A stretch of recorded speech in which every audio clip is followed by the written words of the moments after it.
بسم اللہ الرحمن الرحیم۔ قربانی کے تعلق سے بہت ہی اہم اور خاص باتیں آپ کی خدمت میں پیش ہیں۔ ہو سکتا ہے یہ باتیں سننے سے اور شیئر کرنے سے کسی کی قربانی درست ہو جائے تو یہ بھی بڑا نیکی کا عمل ہے۔ ایک خاص چیز جس کا لحاظ قربانی کرنے والوں کے لیے نہایت ضروری ہے، یہ ہے کہ قربانی خالص اللہ پاک کی رضا حاصل کرنے کی نیت سے کرنی چاہیے۔ اللہ تعالیٰ کے یہاں یہ نہیں دیکھا جاتا کہ کس نے کتنی بڑی اور کتنی مہنگی قربانی کی، بلکہ وہاں بندوں کا اخلاص اور یہ دیکھا جاتا ہے کہ کون کس جذبے سے قربانی کر رہا ہے۔ اللہ رب العزت کا ارشاد ہے، لن ینال اللہ لحومها ولا دماؤها ولکن ینالہ التقوی منکم، کہ اللہ تعالیٰ کو نہ تو تمہاری قربانیوں کا گوشت پہنچتا ہے اور نہ ہی خون، بلکہ اس کے یہاں تمہارا تقوی اور اخلاص پہنچتا ہے۔ سورہ حج کی یہ آیت ہے۔ حضرت آدم علیہ السلام کے بیٹے حابیل اور قابیل کا واقعہ قرآن مجید میں مذکور ہے کہ دونوں نے بارگاہ خداوندی میں قربانی پیش کی۔ حسب دستور آسمان سے آگ آئی اور حابیل کی قربانی کو کھا گئی، اور قابیل کی قربانی جوں کی توں پڑی رہ گئی۔ اس پر قابیل کو اپنی ناکامی کے ساتھ رسوائی کا غم غصہ اور بڑھ گیا تو اس سے نہ رہا گیا، اور کھلے طور پر اس نے اپنے بھائی حابیل سے کہہ دیا، لَأَقْتُلَنَّكَ، کہ میں تجھے قتل کر ڈالوں گا۔ لیکن حابیل نے اس وقت بھی غصے کی بات کا جواب غصے کے ساتھ دینے کے بجائے ایک ٹھنڈی اور اصولی بات کہی، جس میں اس کی ہمدردی اور خیر خواہی بھی تھی کہ انما یتقبل اللہ من المتقین، سورہ مائدہ کی آیت ہے، یعنی اللہ تعالیٰ کا دستور یہی ہے کہ وہ متقی اور پرہیزگار کا عمل قبول فرمایا کرتے ہیں۔ اگر تم تقوی اور پرہیزگاری اختیار کرتے تو تمہاری قربانی بھی قبول ہوتی، لیکن جب تم نے ایسا نہیں کیا اور اسی لیے تمہاری قربانی قبول نہیں ہوئی تو اب اس میں میرا کیا قصور ہے؟ یہاں حابیل اور قابیل کی باہمی گفتگو میں ایک ایسا جملہ آ گیا جو ایک اہم اصول کی حیثیت رکھتا ہے کہ تمام اعمال و عبادات کی مقبولیت کا دار و مدار تقوی اور خوف خدا پر ہے۔ جس میں تقوی نہیں اس کا عمل مقبول نہیں۔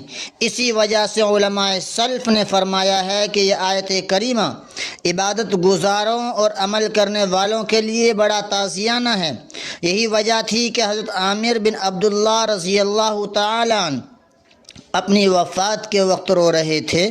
لوگوں نے عرض کیا کہ آپ تو عمر بھر اعمال صالحہ اور عبادت میں مشغول رہے، پھر رونے کی کیا وجہ ہے؟ فرمایا، تم یہ کہتے ہو اور میرے کانوں میں اللہ پاک کا یہ ارشاد گونج رہا ہے، انما یتقبل اللہ من المتقین۔ اس وقت مجھے کچھ معلوم نہیں کہ میری کوئی عبادت قبول بھی ہوگی یا نہیں۔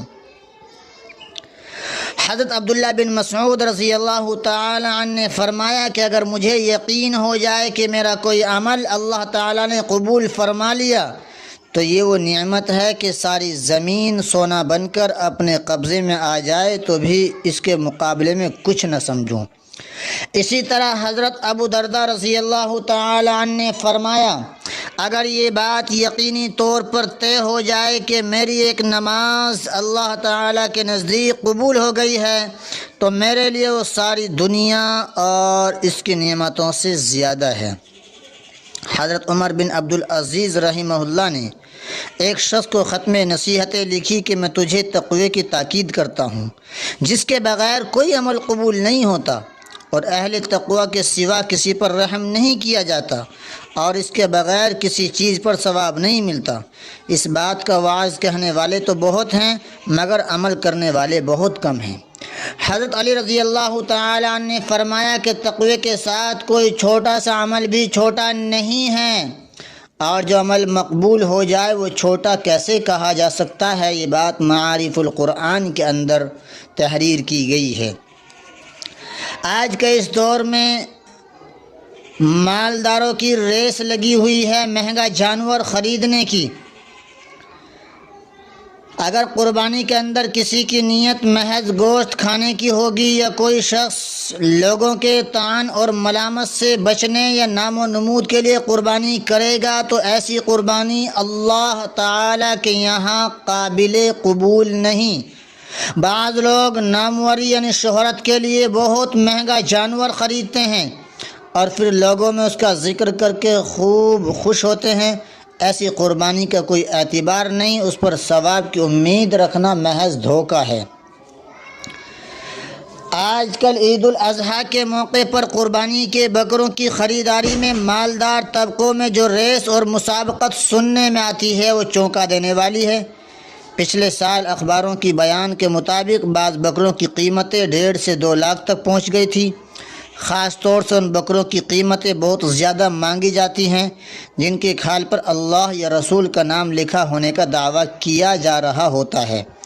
مجھے تو اس طرح کے دعووں کی صحت ہی میں تردد ہے۔ اگر اللہ تعالیٰ چاہتے تو دنیا کے سارے چرند پرند پر اپنا نام تحریر فرما دیتے اور دنیا کا ایک ایک پتھر اللہ اللہ پکارنے لگتا۔ پھر کسی ایک یا 2 بکروں ہی کے ساتھ یہ معاملہ کیوں ہوتا ہے؟ نیز عید الاضحیٰ سے پہلے ہی اس قسم کے بکرے ہر شہر میں کیوں نظر آنے لگتے ہیں، جبکہ ہندوستان میں ہر دن لاکھوں بکرے ذبح ہوتے ہیں لیکن کسی پر اللہ کا نام نہیں لکھا ہوتا؟ اور اگر تھوڑی دیر کے لیے مان بھی لیں کہ باتیں صحیح ہیں تو ہونا یہ چاہیے تھا کہ ان بکروں کو ذبح کرنے کے بجائے اللہ تعالیٰ کا نام لکھا ہونے کی وجہ سے انہیں پالتے، کیونکہ ذبح کرنے کے بعد اس کی کھال پر لکھے مقدس ناموں کا کیا ہوگا؟